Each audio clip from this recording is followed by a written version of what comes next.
Italy میں ایک بادشاہ حکومت کرتا تھا۔ اس کی رعایا اسے بہت ناپسند کرتی تھی، مگر کچھ لوگ ایسے بھی تھے جو اس کی بہت تعریفیں کرتے تھے۔ اس بادشاہ کے ایک خوش آمدید وزیر تھا۔ وہ دن رات بادشاہ کی نیکی، سچائی اور انصاف کی جھوٹی تعریفیں کرتا تھا۔ بادشاہ کا حکم تھا، مجھے رعایا کے لوگوں کا حال سچ سچ بتایا کرو کہ کون کس حالت میں ہے اور میرے بارے میں لوگ کیا کہتے ہیں۔ اس طرح میں ان کی رائے اور سب کے حالات صحیح طور پر معلوم کر سکوں گا۔ اس کے جواب میں دوسرے وزیر تو خاموش رہتے تھے، مگر تعریف کرنے والا وزیر فوراً کہتا، حضور کی نیکی اور انصاف کے چرچے سارے ملک بلکہ دنیا بھر میں ہوتے ہیں۔ بھلا وہ کون بے وقوف آدمی ہوگا جو حضور کے انتظام سے خوش نہ ہو۔ ہمارے ملک کی رعایا تو بے حد آرام اور چین سے ہے۔ بادشاہ کو اس کی باتیں سنتے سنتے شک ہونے لگا کہ ہو سکتا ہے یہ خوش آمدید مجھ سے سچائی اور صاف باتیں نہیں کرتا اور اس کے دھوکے میں اپنی رعایا کے اصل حال سے بے خبر رہوں۔ یہ سوچ کر اس نے ارادہ کیا کہ اس وزیر کو کس طرح آزمانا چاہیے۔ پہلے تو وہ اسے باتوں باتوں میں سمجھاتا رہا کہ دیکھو، دنیا میں کوئی ملک ایسا نہیں ہوتا جس کے سارے لوگ اپنے بادشاہ سے خوش ہوں، اور کوئی بادشاہ ایسا ہو سکتا ہے کہ جو کسی معاملے میں بے جا فیصلہ نہ کر بیٹھے جس سے کسی کو تکلیف پہنچے۔ وزیر کو چاہیے کہ اس کے سامنے سچ بولے اور حق بات کہے۔ میں چاہتا ہوں تم نہ ڈر رہو کر میرے سامنے رعایا کا حال، ان کے خیالات اور میرے انتظام کی صحیح حالت مجھے بتا دیا کرو تاکہ میں سب لوگوں کی اچھی طرح دیکھ بھال کر سکوں۔ لیکن وہ وزیر اپنی خوش آمدید کی عادت سے باز نہ آیا اور اس طرح جھوٹی سچی باتیں بتا کر تعریفیں کرتا رہا۔ آخر بادشاہ نے تنگ آ کر اس کی آزمائش کے لیے اس سے کہا، ہم تمہارے کام اور تمہاری باتوں سے بہت خوش ہیں اور اس صلے میں تمہیں بہت بڑا انعام دینا چاہتا ہوں۔ یہ انعام ایک دن کی بادشاہت ہے۔ کل تم بادشاہ بنو گے اور دربار میں سب امیروں، وزیروں اور رعایا کے سب لوگوں کو جمع کر کے تمہاری دن بھر کی بادشاہت کا ہم اعلان کریں گے۔ وزیر یہ سن کر بہت خوش ہوا۔ دوسرے دن شاہی دربار میں مہمان آنا شروع ہوئے۔ ہر طبقے کے لوگوں کو دعوت دی گئی تھی اور ان کے سامنے وزیر کو بادشاہ نے اپنا تاج پہنا کر اپنے تخت پر بٹھا دیا اور اعلان کیا کہ آج کے دن ہم بادشاہ نہیں، آپ لوگوں کا یہ بادشاہ ہے۔ اس کے بعد سب لوگ کھانے پینے میں مصروف ہو گئے۔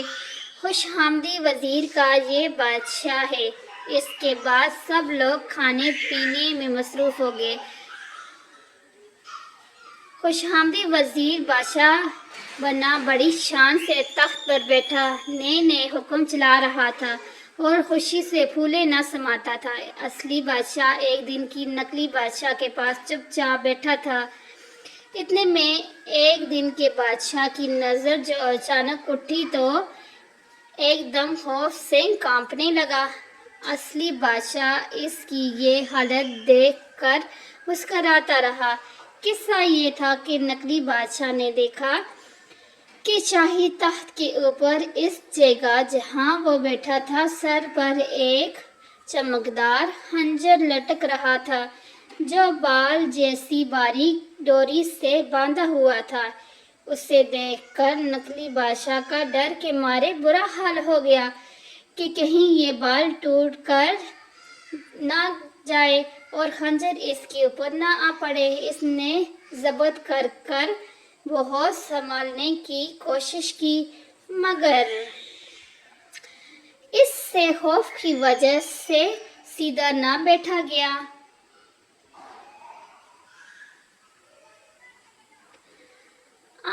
مجبور ہو کر اصلی بادشاہ سے کہنے لگا، حضور یہ خنجر میرے سر پر سے ہٹوا دیجئے۔ اصلی بادشاہ نے مسکرا کر کہا، یہ کیسے ہٹایا جا سکتا ہے؟ یہ تو ہر بادشاہ کے سر پر ہر وقت لٹکا رہتا ہے، اسے فرض کا خنجر کہتے ہیں۔ اگر کوئی بادشاہ اپنے فرض سے ذرا غافل ہوتا ہے تو یہی خنجر اس کے سر کی خبر لیتا ہے، لیکن جو بادشاہ انصاف اور سچائی سے حکومت کرتا ہے یہ خنجر اس کی حفاظت کرتے ہیں۔ اب تو وزیر کی بہت بری حالت ہو گئی تھی اور وہ پریشان ہو کر سوچنے لگا کہ اب کیا کرے کیا نہ کرے، کیونکہ اس کے دل میں خیال آ رہا تھا کہ اس کی ایک دن کی بادشاہت میں وہ ایسے حکم چلائے جس سے اس کے خاندان والوں، عزیزوں اور دوستوں کو خوب فائدہ پہنچے۔ مگر اب تو اس کے سارے منصوبے خاک میں ملتے نظر آ رہے تھے۔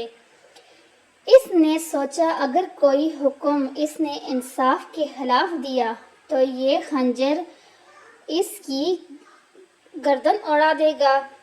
اصلی بادشاہ اس کی گھبراہٹ دیکھ کر کہنے لگا، اب تمہاری سمجھ میں آیا کہ بادشاہ کی ذمہ داریاں کیا ہیں اور اس کی جان کو کیا کیا عذاب جھیلنے پڑتے ہیں۔ یہ تخت آرام اور من مانی کے لیے نہیں ہے، رعایا کا حال اور ملکی انتظام کے بارے میں صحیح حالات بتاؤ۔ خوش آمدید وزیر اپنے بادشاہ کی جھوٹی تعریفیں کر کے ملک، بادشاہ اور رعایا کی بھلائی نہیں کرتا تھا اور خود اپنے بھی خیر خواہ نہیں ہوتے، بلکہ وہ اپنے بادشاہ کو اس چمکدار خنجر کی زد میں لاتے ہیں جو اس کے سر پر لٹک رہا ہے۔ وزیر اپنے بادشاہ کی یہ باتیں سن کر بہت شرمندہ ہوا اور جھوٹی شہامت سے باز رہنے کی توبہ کر کے بادشاہت سے دستبردار ہو گیا۔